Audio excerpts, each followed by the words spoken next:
No sé exactamente en dónde nos quedamos. Alejandra, por favor, tu micrófono. Okay.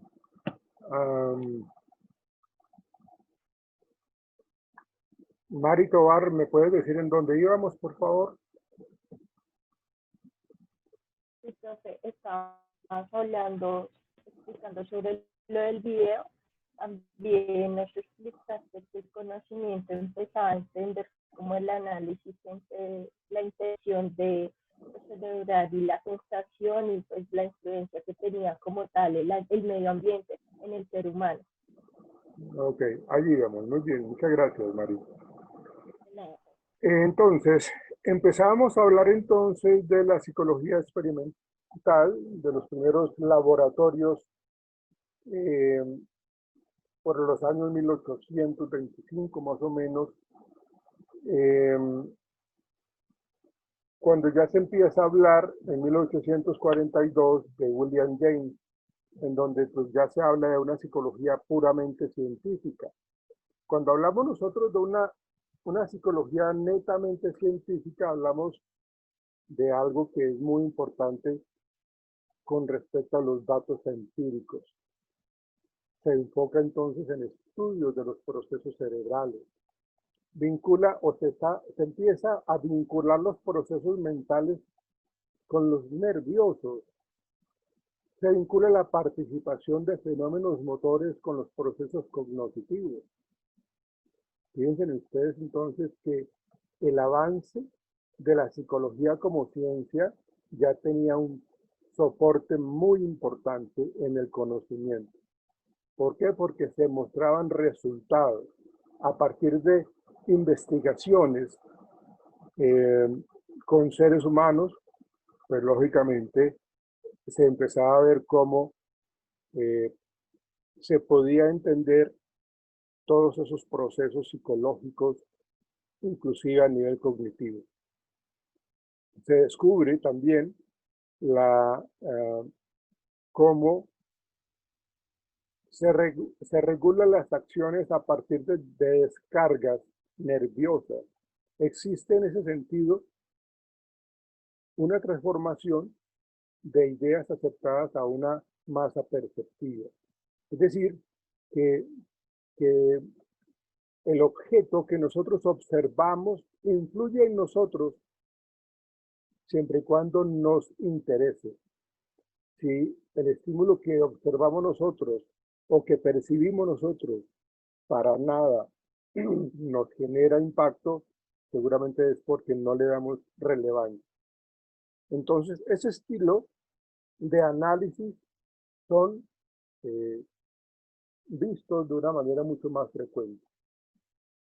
Entonces, claro, hay algo que se necesita entender y aquí se mete un poco a trabajar lo que es la matemática como ciencia para poder apoyar las investigaciones experimentales en psicología, y se une también la estadística con Alfred Binet, que fueron los primeros en implementar pruebas psicológicas, diseñar pruebas psicológicas para poder entender un poco más el comportamiento humano, para poder entender un poco más el razonamiento, la imaginación, para poder entender un poco los procesos mentales. ¿Sí? Fíjense, por ejemplo, que los procesos mentales como el pensamiento no se ven sino hasta cuando hay una respuesta observable.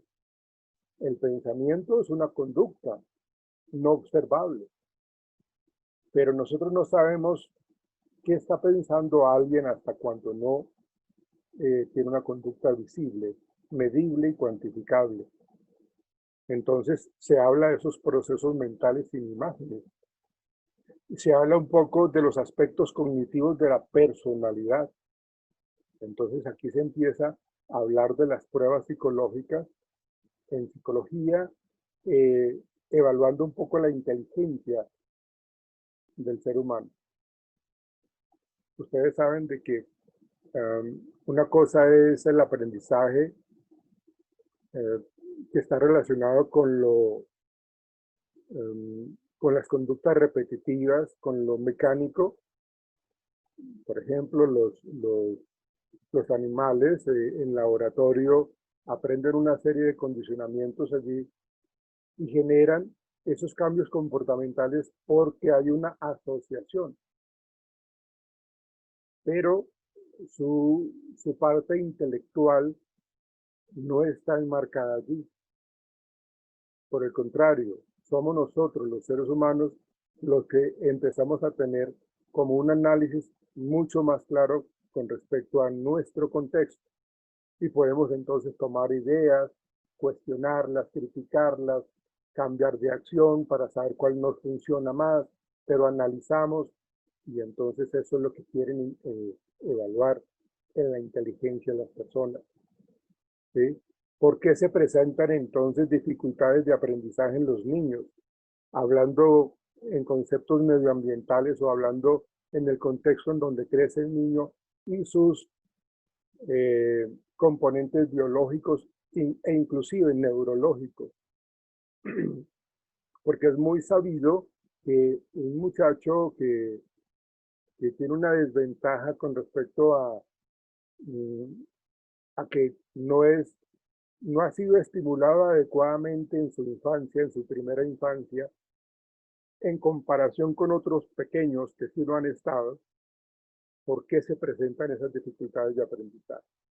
¿Por qué se queda rezagado? ¿Por qué se presenta, por ejemplo, la atención dispersa? Entonces, todo eso se empezó a estudiar más o menos por los años 1857. ¿Sí? Y fíjense entonces cómo la psicología empieza a crecer para estudiar un poco esa estructura mental, para entender un poco esa psicología fisiológica, para entender un poco, y aquí se mete hay un campo de acción que es como la psicología social, que es entender la psicología de los pueblos. Y allí se mete el tema de la antropología y la influencia de la sociedad en el individuo. Pero todo está ligado siempre al enfoque científico. O sea, ya la psicología no pierde poder, porque siempre lo que está avanzando, siempre lo está justificando por medio del método científico. ¿Sí? En la época de Sigmund Freud, ya lo veremos nosotros más adelante, pues todo lo que se veía allí era conocido como la histeria. Era como hoy decir algo en la actualidad presente, el estrés o los estados depresivos. La enfermedad de moda en la época de Sigmund Freud era la histeria. Y era mucho más presente en las mujeres. Pero hay que entender un poco el contexto sociocultural de esa época. ¿Sí? Ese contexto sociocultural influye mucho, pues porque la mujer en esa época no tenía mucha credibilidad, no tenía mucha importancia. Entonces, la mujer pues no se veía en contextos académicos, solamente su función era más de procreación y más de roles de hogar como tal, pero no tenía entonces ese peso que tiene lógicamente hoy día. ¿Sí? Entonces, se asociaba la histeria o se presentaba más que todo en la mujer. Pero hay que entender, como les digo, un poco el contexto, la época y cuál es la percepción que se tenía hacia la mujer. Entonces, ya empiezan a aparecer personajes como Sigmund Freud, empiezan a aparecer personajes como Joseph Breuer, en donde ya le da más relevancia a la funcionalidad de los diferentes funciones, perdónenme la redundancia, pero se le da la importancia a la función del oído para el equilibrio. Ustedes saben de que el oído es el órgano que permite el equilibrio en nosotros, los seres humanos. Cuando hay una inflamación en el oído interno, pues la persona puede perder el equilibrio y caer. Entonces empiezan a hacer estudios de la función del oído en el equilibrio.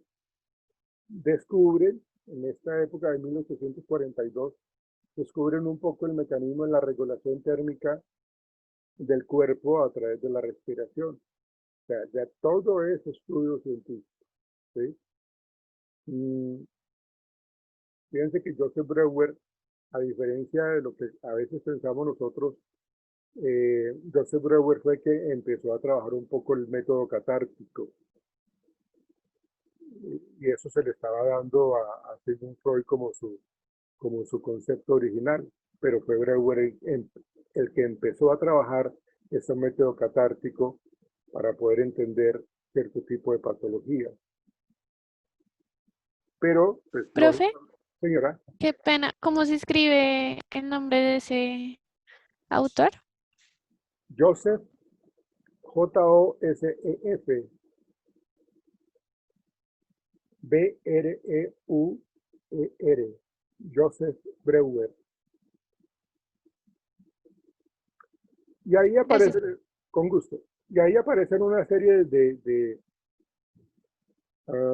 psicólogos, de neopsicoanalíticos, como Alfred Adler, que lo vamos a conocer, como Carl Jung, que son seguidores de Sigmund Freud.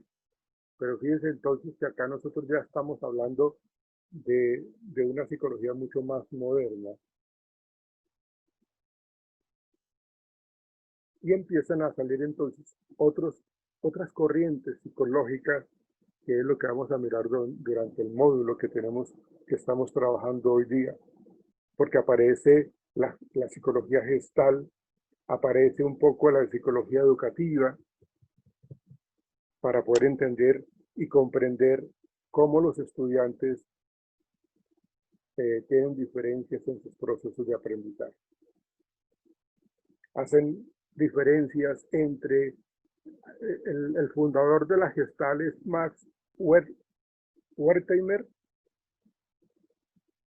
y entonces él trabaja muchísimo la parte del insight, como el pensamiento productivo. El sujeto internaliza y comprende una verdad y un concepto revelado a partir del objeto de estudio, a partir del objeto observado. O sea, ustedes saben que la Gestalt utiliza mucho lo que son los procesos perceptuales. La figura, fondo, el color, la forma. La Gestalt, de hecho, los procesos terapéuticos que utiliza la Gestalt es precisamente entender el todo o la nada desde una parte perceptual. ¿Sí? Y hay una serie de leyes que utiliza la Gestalt que en su momento la estaremos viendo. Les menciono algunas así rápida: la ley de la pregnancia, la ley del impacto, que explican un poco nuestro actuar, nuestro comportamiento a nivel de qué es lo que observamos. Luego aparece Carl Jung, ustedes lo han escuchado, que es un psiquiatra psicólogo, en donde él funda la psicología analítica, la psicología compleja, realiza varios trabajos acerca de la teoría de la personalidad, que es lo que más ha trabajado él, o lo que trabajó él en su momento. ¿Sí? Él empieza a cambiar muchos conceptos freudianos, entre ellos la sexualidad como tal, y lo asocia más bien como a una energía mucho más funcional. Ustedes saben que Freud le da mucha importancia a la sexualidad, le da mucha importancia al ser humano a partir de la sexualidad. ¿Sí? Por eso él habla de las etapas psicosexuales y las analiza, las interpreta por diferentes momentos en que pasa el ser humano. Pero Carl Jung lo que hace es entender el concepto de la sexualidad como una energía. Y logra, pues, teniendo el concepto de la teoría de la personalidad, pues lógicamente él trabaja lo que es la personalidad introvertida y extrovertida. Habla del inconsciente individual y del inconsciente colectivo. entendiendo como al inconsciente colectivo, que es algo que nosotros aprendemos por estar en contacto con nuestra sociedad o nuestra familia o nuestra cultura. Un ejemplo de inconsciente colectivo es conocer nosotros una frase que dice que la letra con sangre entra. En algún momento nosotros escuchamos eso. ¿Quién nos lo dijo? Algún profesor o nuestros padres. Pero a ellos, ¿quién se los dijo? Los padres de ellos. Y eso, de esa manera, se convierte en un inconsciente colectivo. Porque es lo que nos ha estado, digámoslo así, informando nuestra sociedad. Entonces, fíjense cómo la psicología ha tenido ha recorrido un camino muy largo desde los inicios hasta nuestra época contemporánea. ¿Sí? Nosotros hemos sido testigos cuando nos ponemos a estudiar la complejidad de la psicología y el objeto de estudio como tal, porque nos interesa, porque nos llama la atención. Entonces, hemos sido testigos cuando leemos, cuando entendemos cómo se ha posicionado la psicología y cómo ha venido avanzando, ha dado sus distintos pasos y cambios y ha cambiado de rumbo, y a lo largo de la historia la psicología se ha convertido en ciencia. Entonces, es una disciplina muy importante desde el momento que se convierte en algo científico. Ya son fuertes, o sea, las influencias son muy marcadas y nos permite entender el ser humano. No sé si tengan alguna pregunta hasta allí.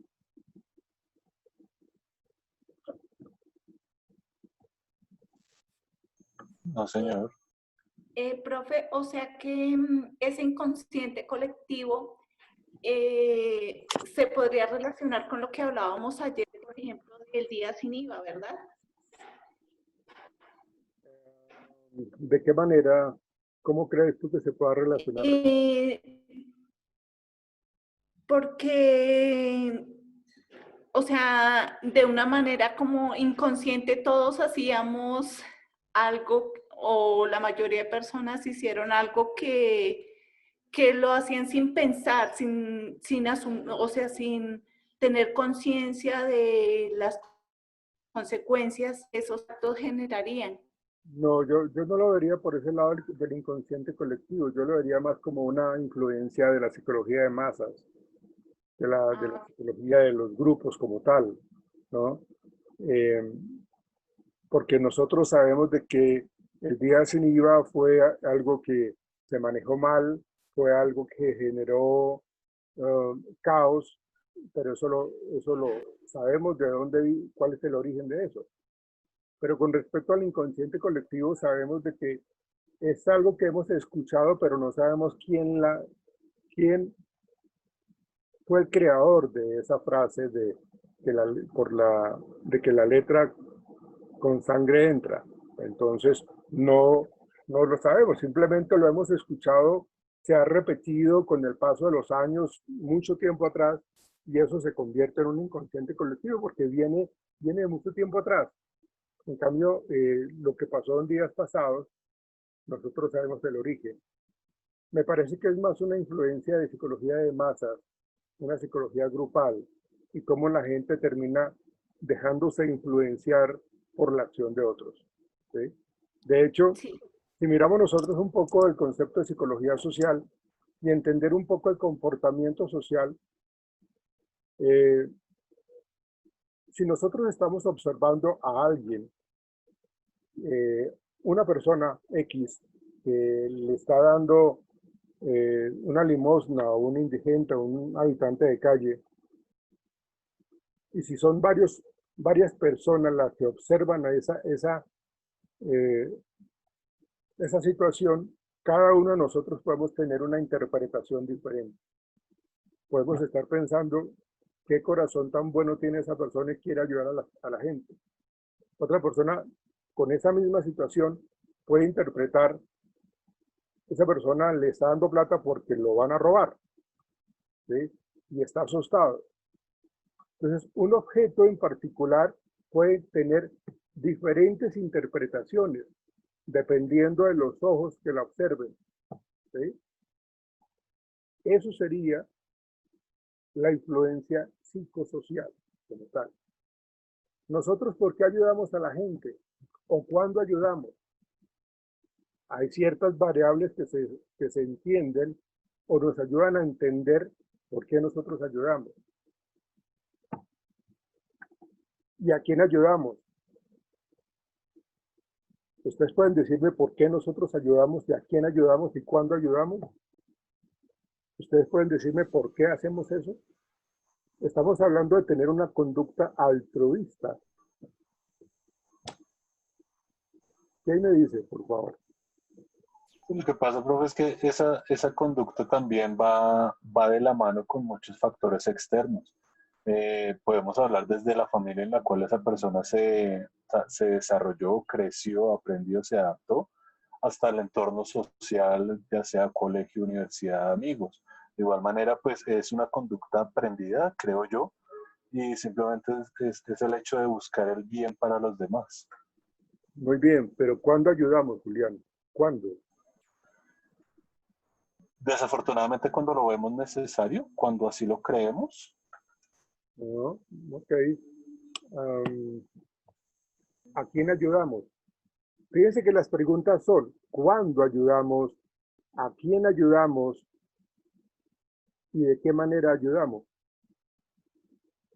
Son tres preguntas diferentes asociadas a un tema en particular que es ¿cuándo ayudamos o a quién ayudamos?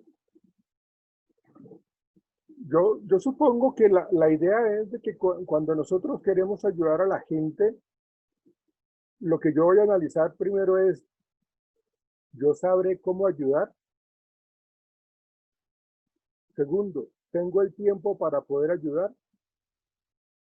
Tercero, Profe, una intervención es que estamos levantando la mano a ver si varias compañeras están escribiendo, a ver si puede darle las palabras a los que han levantado la mano. Qué pena con usted.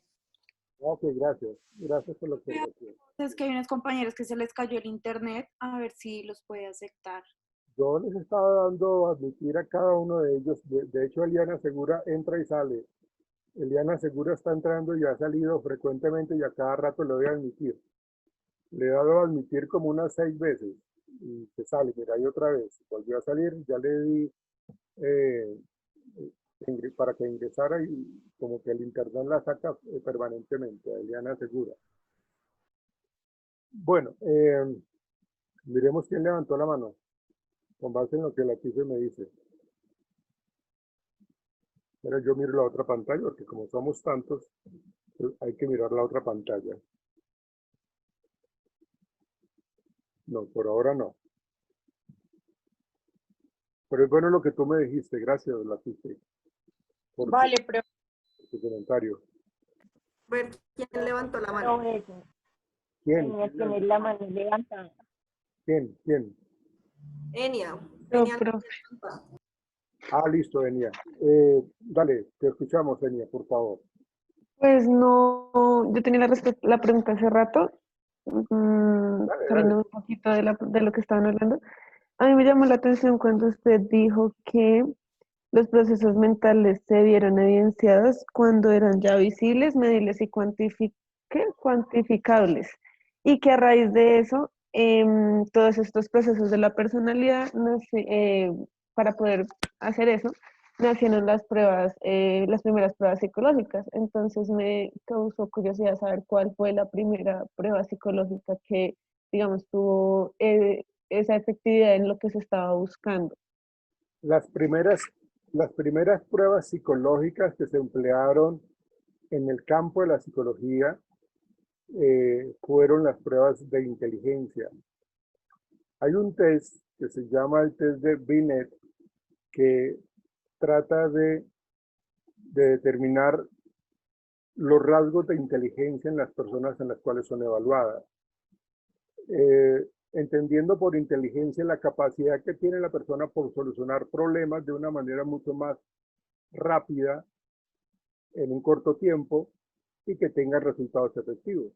Porque yo puedo, Profe, qué pena. ¿El test de qué? de Alfred Binet, el test de ¿Cómo inteligencia, se escribe ese apellido? Profe, disculpe. perdóname, B-I-N-E-T, Binet. Ok, gracias. ¿Quién dijo algo?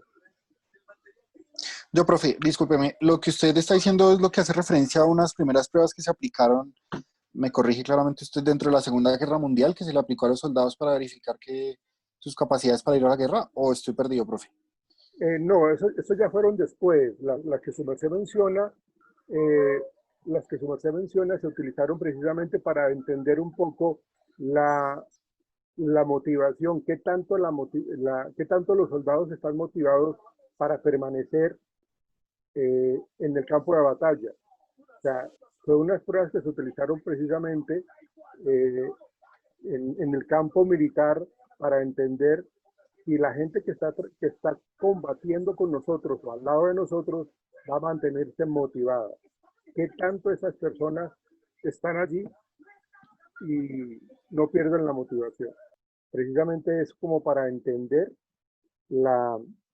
vuelvo y digo, la psicología de masas, cómo nosotros nos dejamos llevar y cómo influyen, por decir algo, en los alemanes. Yo no sé si ustedes sepan, pero Hitler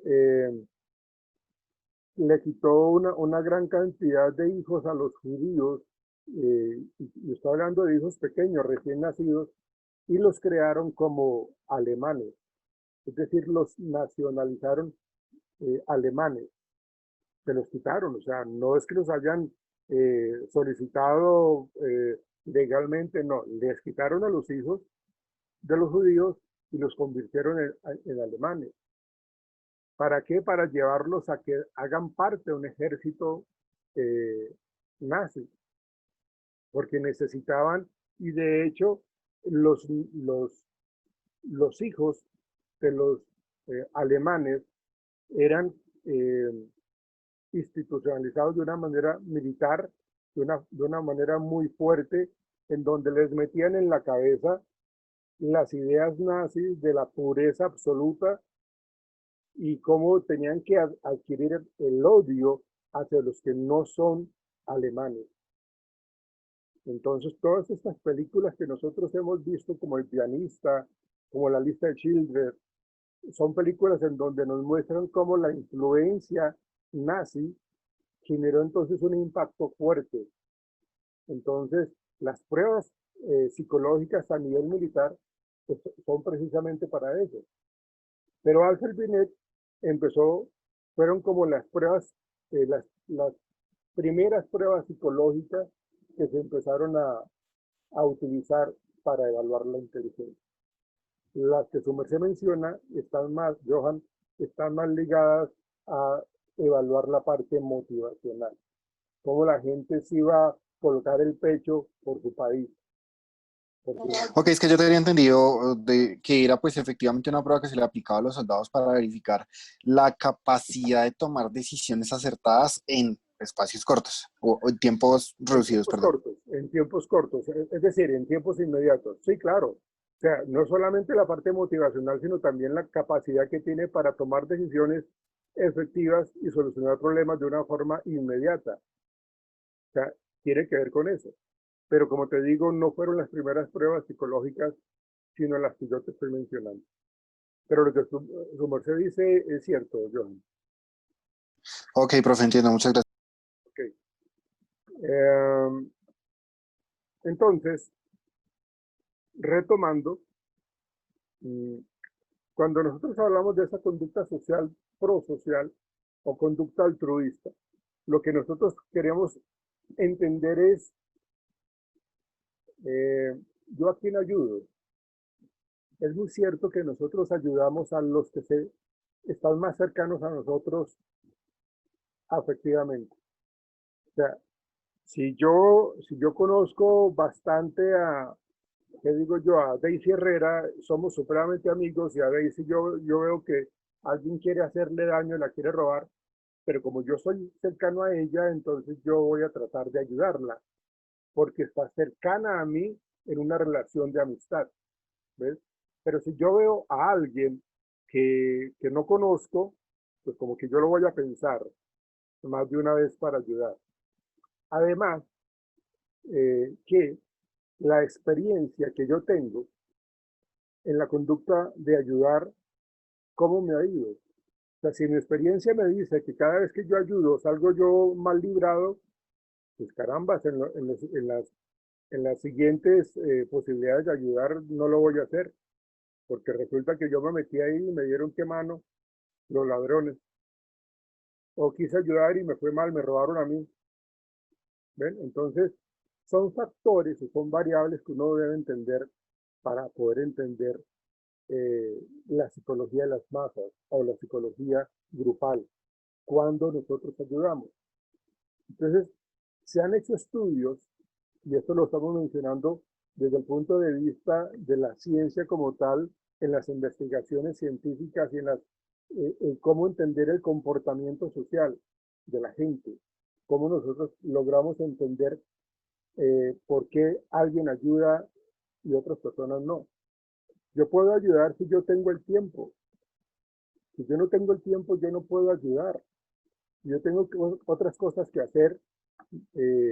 También muy importantes, no tengo la posibilidad de ayudar. Entonces, fíjense que ya hay varias interpretaciones, hay variables a entender de que no siempre podemos ayudar.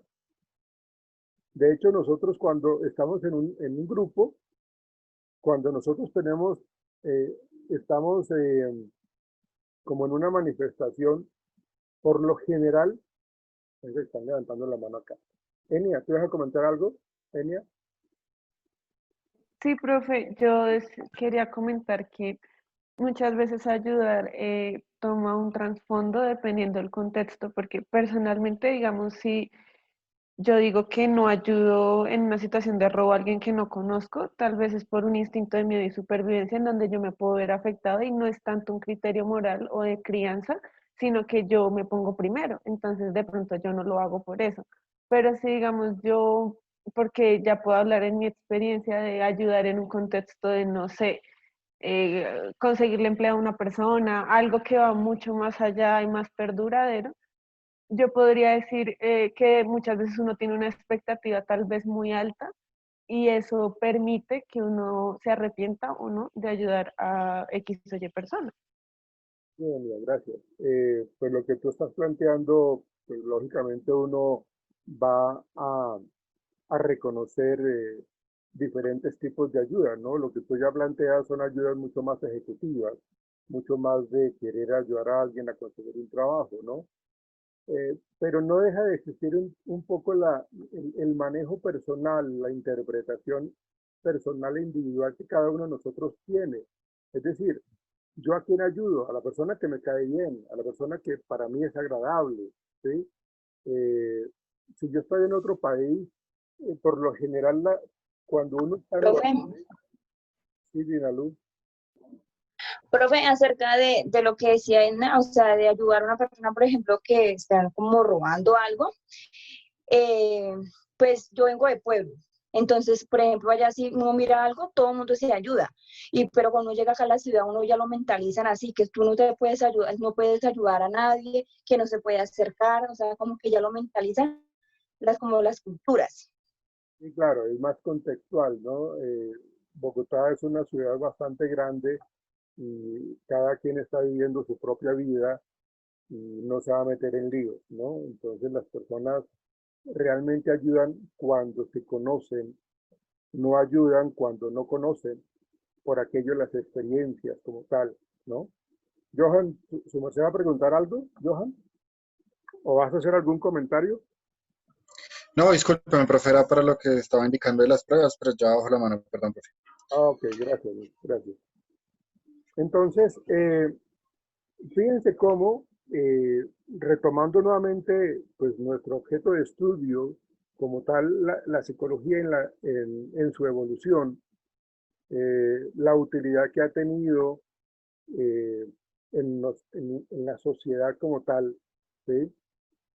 Es un reflejo de una realidad vivida en un momento determinado, en donde las tendencias, las formas de pensar han ido cambiando y han ido evolucionando a la par. Como consecuencia, lógicamente, los enfoques y los usos de psicología en nuestra vida cotidiana pues han sido forzados a realizar pues cambios que se acoplen de mejor manera a esas visiones temporales del mundo que nosotros estamos. ¿Y esto qué quiere decir? Esto quiere decir de que, perdón, de que la psicología tiene muchos campos de acción. Está la psicología clínica, está la psicología jurídica, está la psicología educativa, está la psicología ambiental inclusive, está la psicología social, la psicología forense. ¿Ven? Hay una gran cantidad de campos de acción en donde nosotros tenemos la posibilidad de entender cómo el conocimiento en esas áreas son interminables. Y qué bueno que sean interminables porque pues cuando uno investiga pues uno se da cuenta de muchas cosas. Cuando uno siente curiosidad de querer descubrir, de querer manejar las cosas, pues uno está llegando al trasfondo y está constantemente viendo desde la psicología los misterios de la vida, los misterios del comportamiento, de nuestra existencia. Entonces, la psicología en última nos va a permitir hacer uso de ella para entender ese constante desarrollo y movimiento que tiene la especie humana en todos sus cambios, en todos sus campos de acción, en todos sus campos de acción. ¿Sí? Está la psicología organizacional, que es la que se trabaja muchísimo en las empresas desde el punto de vista del recurso humano.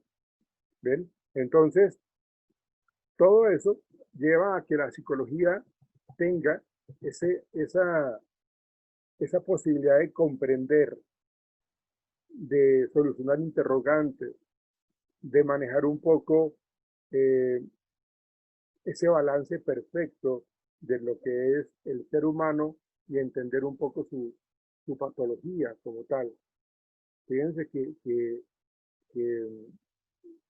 en lo que tiene que ver con la esquizofrenia, lo que tiene que ver con todos estos trastornos mentales, fue importante avanzar en cada uno de esos enfoques, ¿sí? Desde el fenómeno biológico, desde el fenómeno antropológico, desde la fisionomía, desde la parte sensoperceptual.